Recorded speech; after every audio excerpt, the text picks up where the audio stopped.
అందరికీ నమస్తే. నేను మీ కాపిల్ల నరేష్. మీరు చూస్తున్నారు ఈగురం టీవీ యూట్యూబ్ ఛానల్. ఫ్రెండ్స్, ఈ రోజుతో 2025 సంవత్సరం ముగియబోతుంది. రేపటి నుండి కొత్త సంవత్సరం, క్యాలెండర్ మారుతుంది అంతే. మన బతుకులు మారాలని మనస్ఫూర్తిగా కోరుకుంటున్నా. ఎందుకంటే 2025 సంవత్సరంలో నిరుద్యోగుల పక్షాన నిరుద్యోగులకు కావాల్సినటువంటి ఎలాంటి కావలసినంతగా లాభం జరగలేదు, నోటిఫికేషన్లు రాలేదు. కనీసం అలాంటి వైపు కూడా ఏం అనిపించలేదు అని అనిపించింది. 2025 అయితే కొద్దిగా చేదుగానే వెళ్ళిపోయింది. ఇది కాకుండా 2026లోనైనా మరి జాబ్ నోటిఫికేషన్స్ వస్తాయా, జాబ్ క్యాలెండర్ వస్తుందా, తెలంగాణలో రాబోయేటువంటి నిరుద్యోగులకు 2026 ఏ విధంగా ఉండబోతుంది అనే విషయాలపైన జాతకం చెప్తున్నా అది అని అనుకోకూడదు. దయచేసి నెగిటివ్గా చూసుకోకూరి. నేను నాకున్నటువంటి కొంత నాలెడ్జ్ అయినా నాకున్నటువంటి కొంత ఇన్ఫర్మేషన్ ప్రకారం అసలు జాబ్ క్యాలెండర్ ఈ 2026లో వస్తుందా, వస్తే ఎట్లా ఉంటుంది, అసలు జాబ్ క్యాలెండర్కు నిజంగా కట్టుబడి ఉంటుందా ప్రభుత్వం, గత జాబ్ క్యాలెండర్ నుంచి ఏం నేర్చుకున్నారు వాళ్ళు, ప్రస్తుతం ఎట్లుంటుంది అనే విషయాలపైన కొంత మాట్లాడదామని అనిపించింది. ఈరోజు కరెక్ట్ అనిపించింది. ఎందుకంటే చాలా రోజుల నుంచి నేను దీని గురించి చెప్పాలి అని అనుకుంటున్నా. కరెక్ట్ సమయం కోసం వెయిట్ చేస్తున్నా. సో పాత జ్ఞాపకాలను వదిలేసి కొత్త సంవత్సరంలోకి అడుగు పెడుతున్నటువంటి శుభ సందర్భంగా అందరికీ మరొకసారి కొత్త సంవత్సర శుభాకాంక్షలు అడ్వాన్స్గా ఈరోజు నేను రికార్డ్ చేసి మీకు అందజేసే సమయానికి 31 డిసెంబర్ 2025 అన్నీ మర్చిపోదాం, గతమంతా మర్చిపోదాం. జాబ్ క్యాలెండర్ ఉంటుందా ఉండదా అనే క్వశ్చన్కు చాలామంది క్వశ్చన్ మార్క్గానే చూస్తూ ఉన్నారు. నేను కూడా అట్లనే చూస్తున్నా. ఎందుకంటే జాబ్ క్యాలెండర్ ఉంటుందా తెలంగాణలో అంటే, జాబ్ క్యాలెండర్ ఉంటుందా ఉండదా పక్కన పెడితే రాబోయేటువంటి 26లో జాబ్స్ అనేవి ఖచ్చితంగా ఉంటాయి, నోటిఫికేషన్లు తప్పకుండా వస్తాయి. అందులో ఎలాంటి డౌట్ లేదు, ఖచ్చితంగా వస్తాయని చెప్పేసి బల్లగుద్ది చెప్తాను నేనైతే. ఎందుకంటే ప్రభుత్వం కూడా కట్టుబడి ఉంటుంది దానికి. కానీ జాబ్ క్యాలెండర్ విషయానికి వస్తే మన తెలంగాణలో వచ్చినటువంటి మొట్టమొదటి జాబ్ క్యాలెండర్ను చూసినాం. సో అక్కడ ఎన్నో కొంత కారణాల వల్ల, కొన్ని అవాంతరాల వల్ల, కోర్టు కేసులు కావచ్చు, టీఎస్పీఎస్సీ ప్రక్షాళన కావచ్చు, కొన్ని పేపర్ లీకేజీలు కావచ్చు, ఇలాంటి ఎన్నో అడ్డంకుల వల్ల అనుకున్న సమయానికి రీచ్ కాలేకపోయింది. అంటే అనుకున్న సమయానికి ఏవైతే నోటిఫికేషన్లు ఇవ్వాలి అని ప్రభుత్వం భావించిందో ఆ నోటిఫికేషన్లు ఇవ్వలేకపోయింది. మళ్ళీ ఈ ప్రజాపాలనకు సంబంధించినటువంటి కొత్త పథకాలు తీసుకురావడం, లేకపోతే ఇంకేదో చేయడం, వాళ్ళు బిజీ అయిపోవడం, ప్రభుత్వంకు సంబంధించినటువంటి బర్డెన్ అవ్వడం, ఏదో 1,00,000 కారణాల వల్ల మొత్తం మీద నిరుద్యోగులకు ఇస్తా అన్నటువంటి ఉద్యోగాలను ఇవ్వలేకపోయింది అనేది స్పష్టం. ఎందుకొరకు అంటే జాబ్ క్యాలెండర్లో నింపుతా అని జాబ్ క్యాలెండర్ ఏదైతే ఇచ్చిందో దాని ప్రకారము చాలా వరకు సక్సెస్ కాలేకపోయింది అనేది నిజం. కాబట్టి ఎందుకు చెప్తున్నా ఇదంతా మాకు అందరికీ తెలుసు కదా అని అంటే, రాబోయేటువంటి సంవత్సరంలో కూడా జాబ్ క్యాలెండర్ ఇస్తే ఇట్లనే కావచ్చేమో అని, జాబ్ క్యాలెండర్ లేకుండానే నోటిఫికేషన్లు ఇస్తే ఎట్లుంటుంది అనే ఆలోచనలో ఉన్నట్టుగానైతే నాకు అనిపిస్తూ ఉన్నది నా వ్యక్తిగతంగా. దాన్ని నేను అట్లా అనుకోవడానికి, అట్లా మీకు చెప్పడానికి కూడా ఒక కారణం ఉన్నది. రీసెంట్గా వచ్చినటువంటి ఆర్టీసీ 2 నోటిఫికేషన్లు, ఒకదానికి ఎగ్జామ్ లేకపోయినా ఇంకో దానికి ఎగ్జామ్ ఉన్నది. ఇప్పుడు ట్రాఫిక్ సంబంధించి అండ్ మెకానికల్ సంబంధించి సూపర్వైజర్ ఉద్యోగాలు సంఖ్య తక్కువ అయినప్పటికీ, అది ఒక కార్పొరేషన్ అయినప్పటికీ గవర్నమెంట్ ద్వారా పోలీస్ రిక్రూట్మెంట్ బోర్డు ద్వారా నియామకం చేపడుతున్నారు. కాబట్టి జాబ్ క్యాలెండర్ తోటి సంబంధం లేకుండానే నోటిఫికేషన్ వచ్చింది. ఇది ఇటువైపు ఉండగా టెట్ నోటిఫికేషన్ వచ్చింది.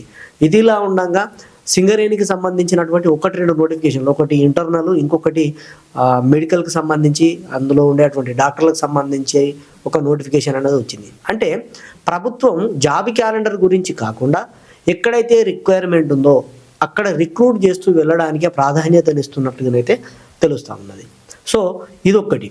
నాకు ఇంకొక విషయం ఏం తెలిసింది అని అంటే, అంతర్గతంగా గ్రూప్ 1, గ్రూప్ 2 ఇప్పుడు ఇస్తే ఎన్ని ఖాళీలు ఉన్నాయి, ఎన్ని ఖాళీలకు నోటిఫై చేసి నోటిఫికేషన్ ఇచ్చేటువంటి అవకాశం ఉందో కసరత్తు చేస్తున్నట్లుగానైతే తెలుస్తూ ఉన్నది.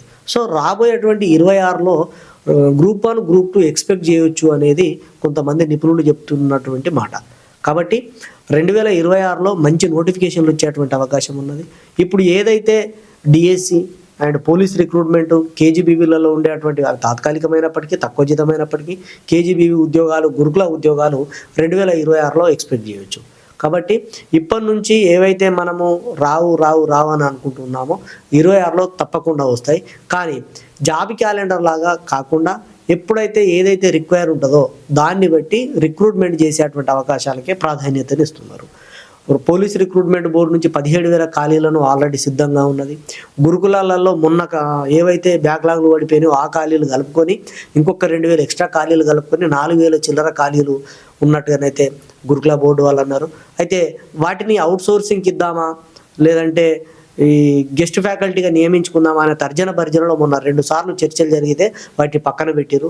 పక్కన పెడితే నాకేమనిపించింది, ఖచ్చితంగా దీన్ని రిక్రూట్ చేయడానికి సిద్ధంగా ఉన్నారు అని అనిపించింది. సో ఉన్నతాధికారులు ఇంకా పూర్తి నిర్ణయం తీసుకోలేదు. త్వరలోనే ఆ గురుకులకు సంబంధించి కూడా అప్డేట్ వస్తుంది. ఇక డిఎస్సికి సంబంధించి కూడా 6,000 నుంచి 7,000 వరకు ఖాళీలు ఉన్నాయన్నారు. కానీ ఆర్థిక శాఖ నుంచి ఎంత ఆమోదితం వస్తుంది, ఎన్ని ఖాళీలు ఉంటాయనేది స్పష్టత లేదు. కానీ ఈ జనవరి ఫిబ్రవరిలోనే దీనికి సంబంధించినటువంటి కొంత ముందుకెళ్లే అవకాశం ఉంది డిఎస్సికి సంబంధించి. ఇక పోలీస్ రిక్రూట్మెంట్ బోర్డు అయితే సర్వం సిద్ధంగా ఉన్నది. సో ఎప్పుడైనా వచ్చేటువంటి అవకాశం అయితే ఉన్నది. 17,000 ఖాళీల వరకు ఉన్నాయి. 2026లో నాకు తెలిసి 1, 2, 3 ఒక 3 నోటిఫికేషన్లు వరుసగానైతే ఉండబోతా ఉన్నట్టుగానైతే నాకున్న సమాచారం. సో మంచి పాజిటివ్ వైపుతో ఉందాం. ఈ 2025లో జరిగిందంతా పక్కన పడేసి 2026లోనైనా మంచి పాజిటివ్గా ఉంటూ మంచి సక్సెస్ రేట్ను సాధిద్దామని మనస్ఫూర్తిగా కోరుకుంటున్నా.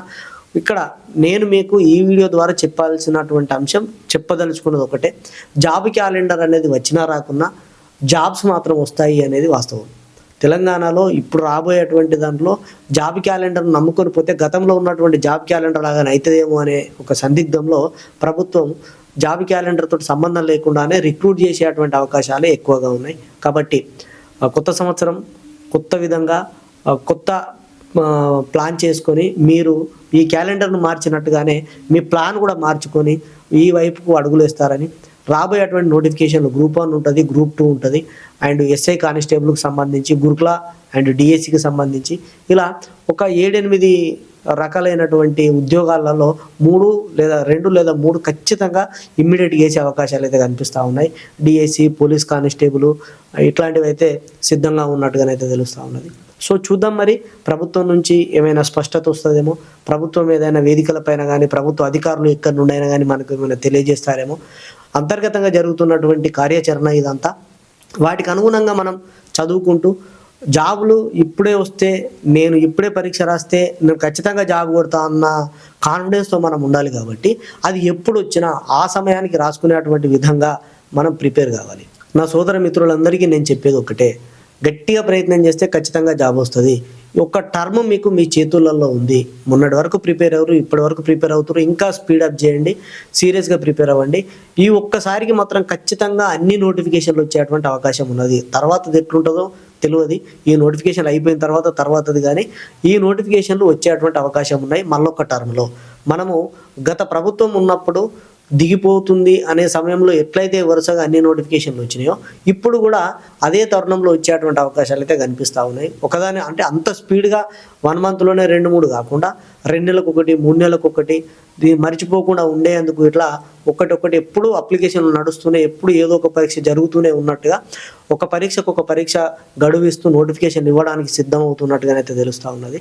సో ప్రభుత్వం నుంచి ఖచ్చితంగా ఒక మంచి శుభవార్త తెలుస్తుంది. మన జాబ్లకు సంబంధించి, మన నిరుద్యోగులకు సంబంధించి ఈ 2026లోనైనా మన బతుకులు కొంతవరకైనా మారుతాయని, కొంతమంది అని, అందరి ఏం మార్చలేం, అందరికీ లక్షల మందికి ఉద్యోగాలు ఇవ్వలేం. మహా అయితే 30,000 40,000 ఇస్తాడు కావచ్చు. 40,000 కంటే ఎక్కువ ఉద్యోగాలు ఇచ్చే పరిస్థితి కూడా ఇప్పుడు లేదు. ఎందుకంటే అక్కడ ఉన్నటువంటి ఖాళీలు, వివిధ శాఖలలో సేకరించినటువంటి ఖాళీల సంఖ్యని చూస్తే 30,000 నుంచి 40,000 అవి ఇచ్చినా చాలు అని అనుకునేటువంటి పరిస్థితులలో ఉన్నాం మనం. సో ఇది పరిస్థితి. జాబ్ క్యాలెండర్ కాదు, జాబ్స్ నోటిఫికేషన్ రావాలని మనస్ఫూర్తిగా కోరుకుంటూ, ఎవరినైనా ఇబ్బంది పెట్టినా, ఇంకేదైనా తప్పుగా మాట్లాడినా మనస్ఫూర్తిగా అంగీకరిస్తూ కొత్త సంవత్సరంలోకి కొత్తగా ఎంటర్ అవుదామని మనస్ఫూర్తిగా కోరుకుంటూ, మరొకసారి అందరికీ నూతన సంవత్సర శుభాకాంక్షలతో మరో కొత్త వీడియోలో వచ్చే సంవత్సరం కలుసుకుందాం. సదా విద్యాసేవలో ఈ గురం టీవీ యూట్యూబ్ ఛానల్.